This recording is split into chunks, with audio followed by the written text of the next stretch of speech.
एक किसी जिज्ञासु बहन ने सवाल पूछा है, नाम नहीं बताया उन्होंने अपना।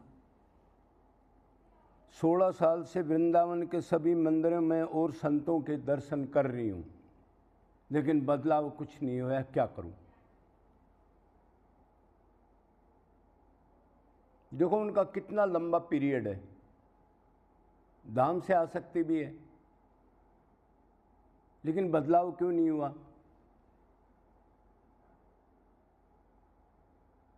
तो एक तो बात ये है, ये आप नोट कर लो, वैसे मानोगे नहीं, फिर भी अगर समझ में आ जाए कभी, आप एक बार आए, 2 बार आए, 4 बार आए वृंदावन धाम, आपने तो 16 साल की बात की है,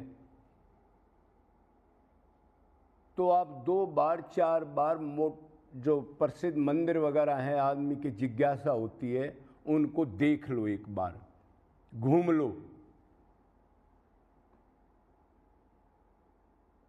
और फिर धाम पर आने का फायदा ये है, और तीर्थों पर धाम पर पहले आदमी ज़्यादा घूमे नहीं करते, वो किसी रसिक संत को तलाश करके और उसके पास सत्संग किया करते।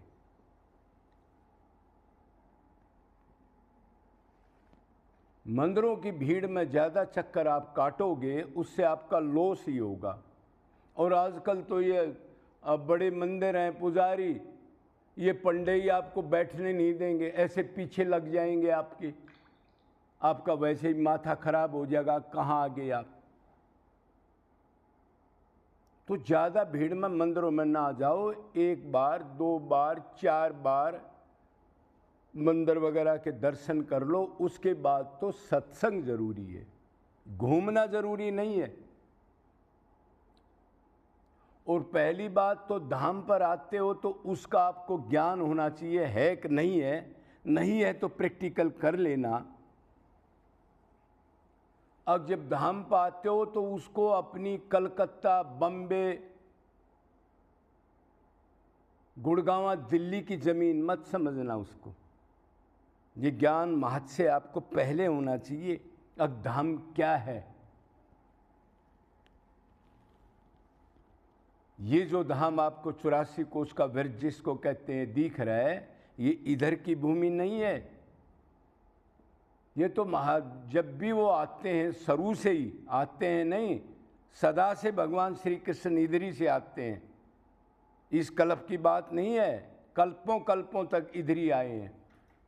तो ये जो है, ये उधर की राधा रानी के कहने से उधर का एक छोटा सा टुकड़ा, असली गोवर्धन और असली वृंदावन तो गोलोक में है, उसका एक नमूना राधा के कहने से, श्री राधा के कहने से भगवान श्री कृष्ण ने इधर प्रेम की लीला करने के लिए प्रेम, दिव्य प्रेम की वो चीज़ उतारी थी। ये आपके माइंड में हो, और ये लगे हम वृंदावन की ज़मीन में एंट्री कर चुके हैं, तो अब मैं कोई गलत नहीं सोचूंगा, कोई ज़्यादा फ़ोन नहीं करूंगा, हंसी मजाक नहीं करूंगा, कोई गलत चीज़ नहीं खाऊंगा करके। ये 4-5 चीज़ भेजे में होनी चाहिए, तो आप उधर सतर्क रहोगे, सावधानी बरतोगे, और जितना टाइम है आपका वो ठीक कटेगा, मतलब मन को गलत नहीं घुमाओगे, कोई गलत आचरण नहीं करोगे। अब रही दूसरी बात मंदिरों की। मंदिरों में तो ये बहन जी का सवाल है, चाहे भक्ता हो चाहे भगत हो, ज़्यादा भीड़ में कभी नर नारियों के सत्संग में कभी नहीं जाना चाहिए। इन बेचारों को ज्ञान नहीं, ये आए साल आती हैं, आते हैं, ये लठमार होली ऐसी पर, और इतनी भीड़ होती है, इधर आते तो गुंडे भी आते हैं। अब वो धाम नहीं है, इधर तरह तरह के आदमी आते हैं, ध्यान रखना। उससे नर नारियों का सत्संग होगा, बहन हो चाहे भाई हो, गलत पहरान होंगे, भीड़ ज़्यादा होगी तो आपका मन गंदा ही होगा।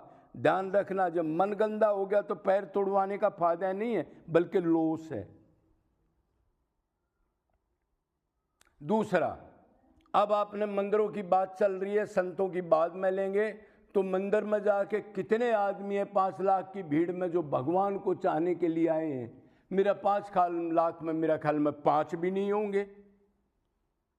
कोई पिकनिक के लिए, कोई फोटो खिंचाने के लिए, कोई रेस्टोरेंट में रुकने के लिए, कोई बदमाशी करने के लिए, इस टाइप का खेल है सालों से इधर।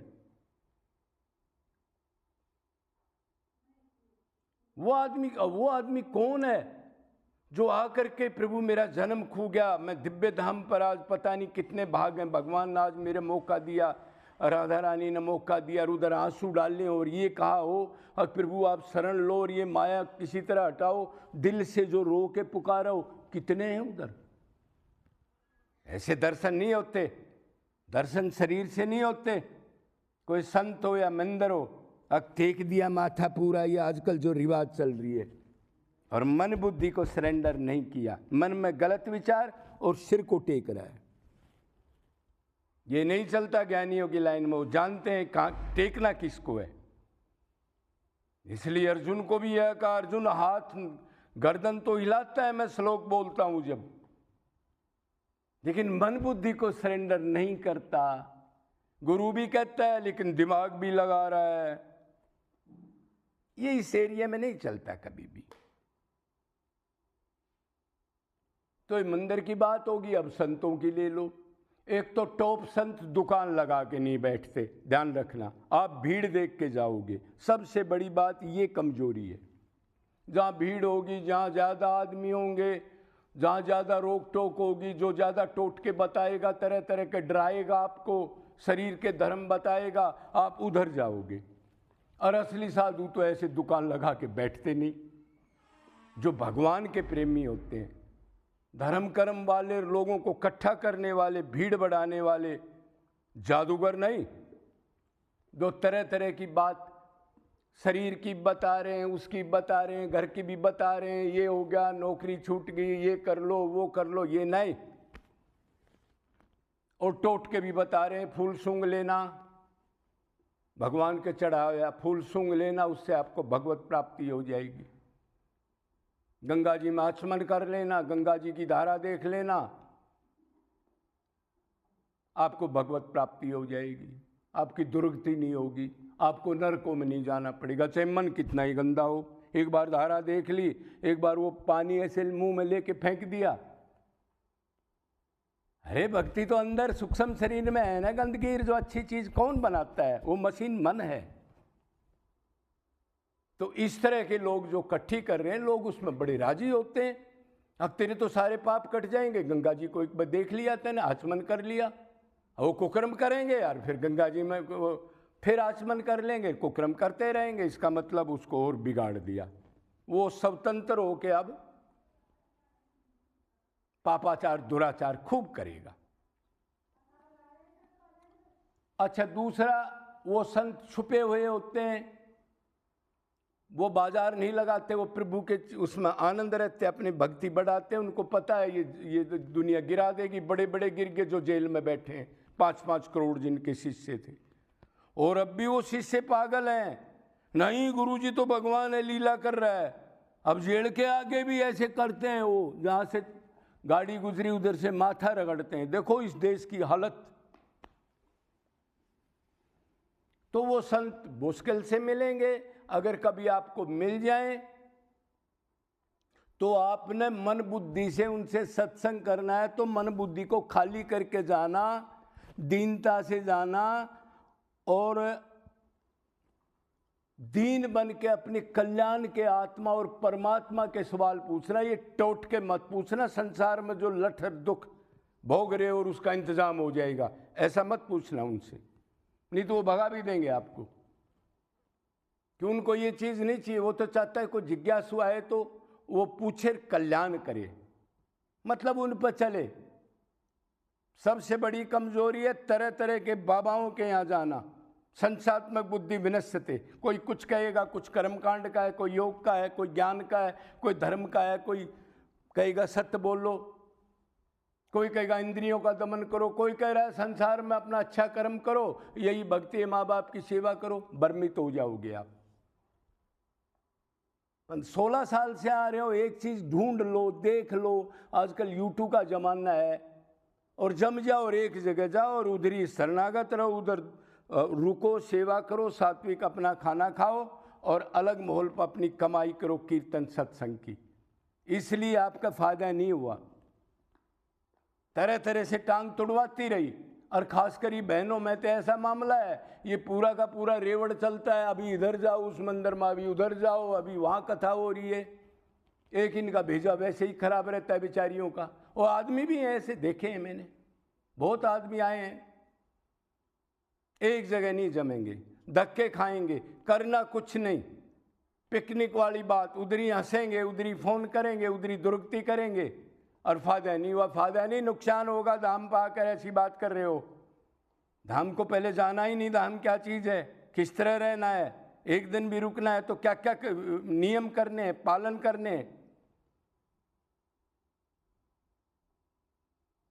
तो मोटी मोटी बात ये है, तो इस चीज़ को सुधार लो। तो साधु या मंदिरों में ज़्यादा नहीं चक्कर काटना, सत्संग करना है। और किसी साधु को एक को सेलेक्ट कर लो, 1 साल में 2 साल में खूब देख लो, अंधी कोली मत करो।